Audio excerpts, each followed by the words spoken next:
வணக்கம் நண்பர்களே. சிம்ம ராசிக்கு உண்டான மே மாத ராசி பலன் தான் இன்றைக்கி இந்த வீடியோவில் டீட்டெயில்டாக பார்க்க போகிறோம். இந்த சிம்ம ராசிக்கு இந்த மே மாதம் முழுவதும் என்ன மாதிரியான பலன்கள் நடக்க போகுது, மாற்றமும் ஏற்றமும் இந்த மே மாதம் சிம்ம ராசி நண்பர்களுக்கு கிடைக்குமா, நல்லது நடக்குமா, கெடுதல் நடக்குமா, என்ன மாதிரியான ராசி பலன் இந்த மே மாதம் முழுவதும் சிம்ம ராசி நண்பர்களுக்கு இருக்க போகுது அப்படின்ற பற்றி தான் டீட்டெயில்டாக பார்க்க போகிறோம். நான் உங்கள் கும்பம் வினோத்குமார். இது உங்கள் சாய் திருமுருகன் அஸ்வ சேனல். இது ஒரு ஜோதிடம் மற்றும் ஆன்மீக சேனல். ஜோதிட ரீதியான தகவல்களையும் உங்கள் வாழ்க்கையில் ஏற்படக்கூடிய பிரச்சனைகளுக்கு உண்டான தீர்வையும் எளிய பரிகாரங்களையும் சொல்லக்கூடியது தான் நம்ம சாய் திருமுருகன் அஸ்வ சேனல். அதனால் புதுசாக நம்ம சேனலை பார்க்குற நண்பர்கள், நேயர்கள் மறக்காமல் சப்ஸ்கிரைப் பண்ணி பாருங்கள். முக்கியமாக லைக் பண்ணுங்கள், கமெண்ட் பண்ணுங்கள், ஷேர் பண்ணுங்கள். அப்போ தான் நம்ம சொல்லக்கூடிய நல்ல தகவல்கள் ஜோதிட ரீதியாக எல்லோரையும் பேசுகிறது. இப்போ இந்த சிம்ம ராசிக்கு இந்த மே மாதம் என்ன மாதிரியான ராசி பலன் நடக்க போகுது அப்படின்றத பற்றி டீட்டெயிலாக பார்த்துடலாம். சிம்ம ராசி அதிபதி சூரியன்.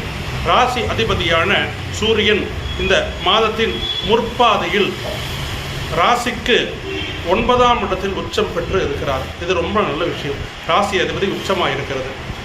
பிற்பாதையில், அதாவது முதல் 15 நாட்கள் 9ஆம் இடத்துல உச்சம் பெற்றும், 15 நாட்கள் 10ஆம் இடத்துல திக்பலம் பெற்றும், அதாவது ராசிநாதன் இந்த மாதம் முழுவதுமே வலுவாக இருக்கிறார். அதனால் பெரிய பிரச்சனைகள் இந்த மாதம் முழுவதும் இருக்காது.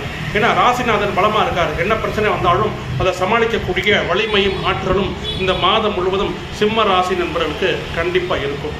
அதே சமயத்தில் ராகு கேது பயிற்சியாக இருக்குது. உங்கள் ராசிக்கு கேது, அதாவது ஜென்ம கேது வந்திருக்கிறாரு. 7ஆம் இடத்துல ராகு வந்திருக்கிறார். இது என்ன மாதிரியான பலன்களை கொடுக்கும்? நம்ம சேனலில் சிம்ம ராசிக்கு ராகு கேது பயிற்சி பலன் தனியாக டீட்டெயிலாக வீடியோவை போட்டிருக்கிறோம். பார்க்காத நண்பர்கள், நேயர்கள் பார்த்து தெரிஞ்சுங்க.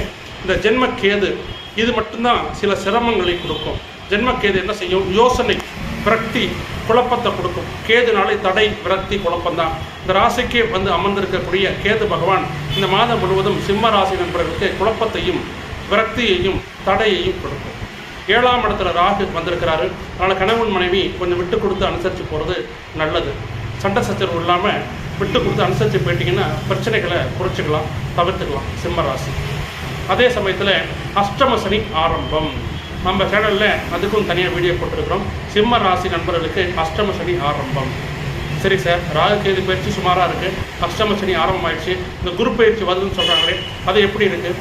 கண்டிப்பாக இந்த மே மாதம் 11ஆம் தேதி குரு பயிற்சி, இன்னும் 10 நாளில் குரு பயிற்சி நடக்க இருக்குது. இது உங்களுக்கு ஒரு சூப்பரான பயிற்சியாக அமையப்போகுது சிம்ம ராசி நண்பர்களுக்கு. 11ஆம் இடத்துல லாபஸ்தானத்தில் வர்றார் குரு. கடந்த ஒரு வருஷமாக 10ஆம் இடத்துல இருந்து உங்கள் தொழிலையும் வேலையிலையும் பிரச்சனைகளை கொடுத்துக்கிட்டு இருந்த குரு பகவான் இப்போ 10ஆம் இடத்துலேருந்து விலகி 11ஆம் இடத்துக்கு லாபஸ்தானத்துக்கு வர்றாரு. இது ரொம்ப நல்ல விஷயம். அதாவது அஷ்டமத்து சனி, ராகு கேதுவால் ஏற்படக்கூடிய பிரச்சனைகளை அதிலிருந்து ஒரு தீர்வை, ஒரு விடுதலையை, ஒரு ஆறுதலை இந்த 11ஆம் இடத்துக்கு வரக்கூடிய குரு பகவான் கொடுப்பார். 11ஆம் இடத்துக்கு குரு வர்றது ரொம்ப நல்ல விஷயம். லாபங்களை கொடுப்பார். ராசிநாதனும் வலிமையாக இருக்கிறாரு. அதே சமயத்தில் குரு பகவானும் 11ஆம் இடத்துக்கு வர்றது ரொம்ப சிறப்பான விஷயம். அதனால் பிள்ளைகள் வகையில் மகிழ்ச்சியும் சந்தோஷமும் சிம்ம ராசி நண்பர்களுக்கு இருக்கும். சிம்ம ராசி நண்பர்கள் குழந்தைகள் இந்த வருஷம் தேர்வு எழுதியிருந்தாங்கன்னா நல்ல மதிப்பெண்கள் கொடுப்பாங்க. குழந்தைகளால் சந்தோஷப்படக்கூடிய மாதமாக இந்த மே மாதம் அமையும். அந்த சிம்ம ராசி நண்பர்களின் குழந்தைகளுக்கு படிப்பு கேட்ட இடத்துல சீட், அது ஸ்கூலாக இருந்தாலும் காலேஜாக இருந்தாலும் ஹையர் ஸ்டடீஸாக இருந்தாலும் கேட்ட இடத்துல சீட் கிடைக்கும். நல்ல மார்க்ஸ் எடுப்பாங்க இந்த சிம்ம ராசி நண்பர்களின் குழந்தைகளால் மகிழ்ச்சி கிடைக்கும். அதே சமயத்தில் 7ஆம் இடத்துல ராகு அமர்ந்தாலும் அந்த 7ஆம் இடத்தை குரு பகவான் பார்க்கிறார். அது ரொம்ப நல்ல விஷயம். 7ஆம் இடத்தை பார்க்கிறாரு. சிம்ம ராசிக்கு 5ஆம் இடத்தையும், சிம்ம ராசிக்கு 3ஆம் இடத்தையும் பார்க்குறாரு. இளைய சகோதர சகோதரிகளால் இந்த மாதம் நன்மை உண்டு சிம்ம ராசி நண்பர்களுக்கு. இந்த மாதம் அஷ்டமத்து சனியினால் மட்டும் சில பிரச்சனைகள் இருக்குது. வண்டி வாகனங்களை கவனமாக போங்க, கவனமாக வாங்க. ஏன்னா லக்னத்திலே கேது உட்காந்துருக்கு. எந்த நேரமும் ஒரு யோசனையிலே, சிந்தனையிலே உங்களுக்கு இருக்க வைப்பார். அதனால் பொறுமையாகவும் நிதானமாகவும் செயல்படணும். முக்கியமாக வண்டி வாகனத்தில் கவனமாக போகணும், கவனமாக வரணும். மற்றபடி சனிக்கிழமை ஆஞ்சநேயர் வழிபாடும், தினமும் விநாயகர் வழிபாடு. ஏன்னா ராசிக்கே கேது வந்திருக்கிறனால தினமும் விநாயகர் வழிபாடு செய்யுங்க. இந்த குழப்பமும் விரக்தியும் தடையும் இந்த விநாயகர் வழிபட்டிங்கன்னா விலகும். சனிக்கிழமை ஆஞ்சநேயர் வழிபாடும் தினமும் விநாயகரையும் வழிபட்டீங்கன்னா இந்த மாதம் முழுவதும் பெரிய பிரச்சனைகள் இருக்காது.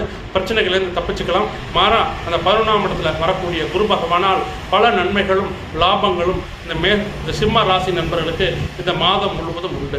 நண்பர்களே, தனிப்பட்ட ஜாதகம் பார்க்க விருப்பமுள்ள நண்பர்கள் நேயர்கள் எந்த ஊர், எந்த நாடு, எந்த மாவட்டமாக இருந்தாலும் ஆன்லைன் வழியாக ஜாதகம் பார்த்து ஃபோன்லேயே கூப்பிட்டு அனைத்து பலன்களும் சொல்லிட்டு இருக்கிறோம். விருப்பமுள்ள நண்பர்கள் நேயர்கள் என்னோட நம்பருக்கு கால் பண்ணுங்கள், வாட்ஸ்அப் பண்ணுங்கள். நான் உங்கள் கும்ப வினோத்குமார். இது உங்கள் சாய் திருமுருகன் அசோக் சேனல். நன்றி, வணக்கம்.